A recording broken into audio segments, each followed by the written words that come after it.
pupunta kami sa hospital. May ano yun kami doon, may bibisitahin. Kasi may bata doon na nakalibanga. So yun, puntahan namin. Kasi may ibigay kami, kasi may nag-sponsor. So nagmotor lang kami nakasama po. So yan, dumating na kami sa Bunawan Hospital.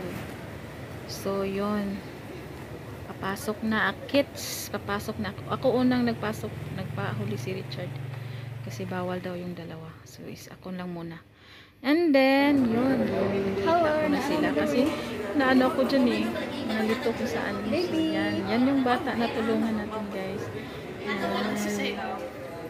at saka yan yung papa niya. So nandyan na kami kasi kailangan daw siya na kuhaan ng dugo, so wala silang pera, so naghanap tayo ng paraan para matulungan natin siya.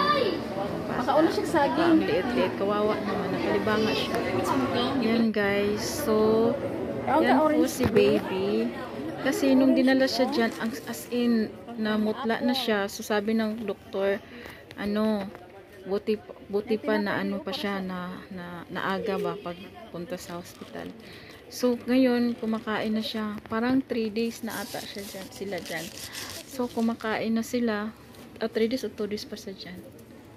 Kumakain na siya ng ng mga prutas. So may dala kaming orange, apple at saka saging at saka tinapay. So yung tinapay para sa kanyang nanay tatay.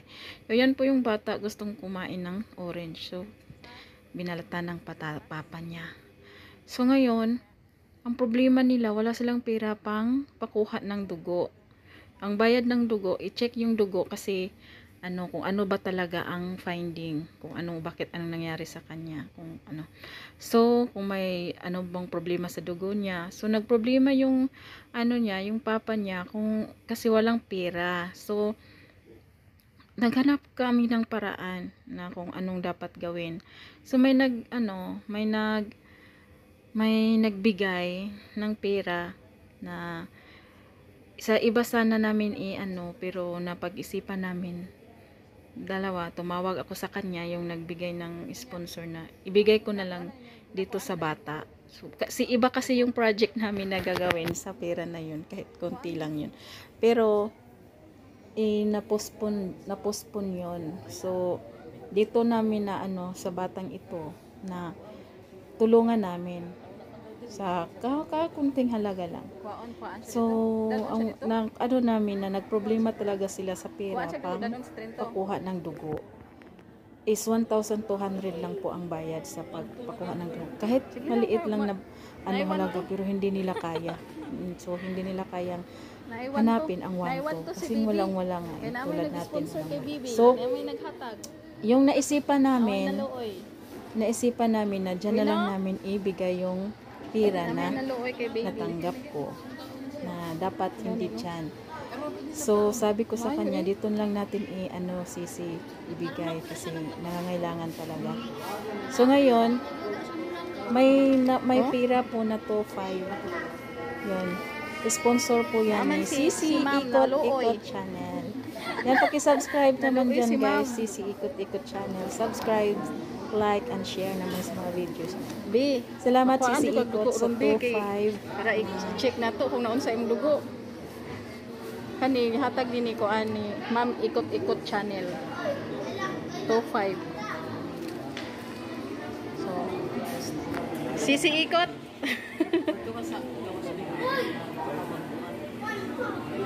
Yan ang para kang baby. Kasalamat lang mo. Salamat po sa ihatag ninyo, dako na nga tabang para sa akong anak karon na admit diri sa Bunawan. Salamat kaayo ani sa nag-sponsor po ani. Ma'am Ikot Channel. Sa Ikot Channel. Hi baby.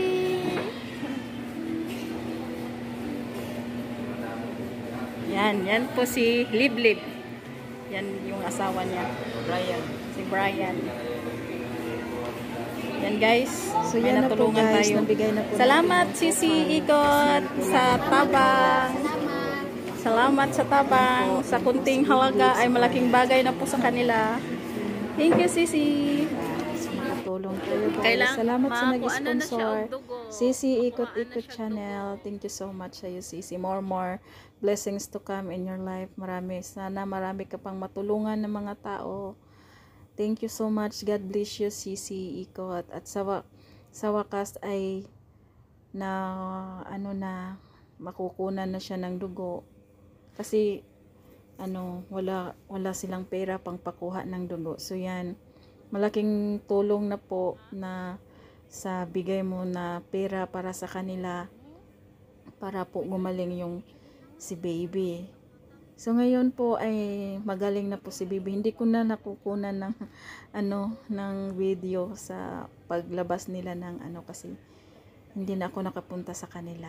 So baby, mag-ingat na. At sa nanay, si Liblib at saka si Brian ay ampingan jud ang atong mga anak. O diba? So yan po. Maraming salamat, Sisi Ikot, sa tulong mo.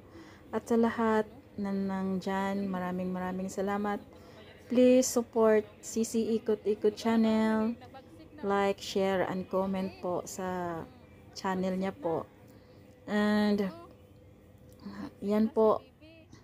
Mega love shout out po dyan sa lahat. At sana po ay marami pa tayong matulungan at marami pang matulungan na nangangailangan.